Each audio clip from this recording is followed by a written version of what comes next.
yung upuan ko Sir, upo ka sir. Huwag mo na lang masyado yun sir kasi baka bumigay. Kita mo? Lata, kinuha na nung may-ari.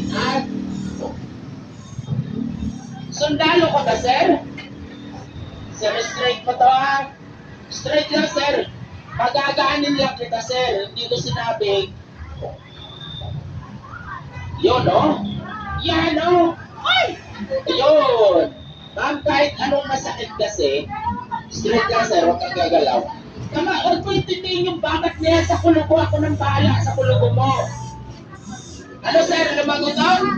Diba? Ano sir, masarap? Masarap talagang bakla sir, kaysa sa babae. Lambot pa sir. Ano ma'am, tirahin na natin yung words mo. Kasi sabi ko nga sa'yo Ito ma'am, panoorin mo. Eto na po, idol, pasuyo, malapit ako. Yan. Eto na po Eto na si sir na may kulugo. Ngayon, ang kulugo mo sir, eto na. Dahil dalawa to, isa lang muna. Kasi mas masakit yung iniwan ka ng mahal mo. Ay, wala na. Ayan na po. Ubusin ko na ba?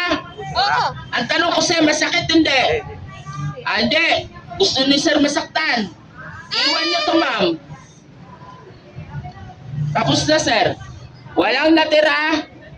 Galing. 1 minuto lang. Ayan. Ganyan na siya kadaling tinatanggal. Ano sir, masakit ba? Ito lang yung gamit dyan.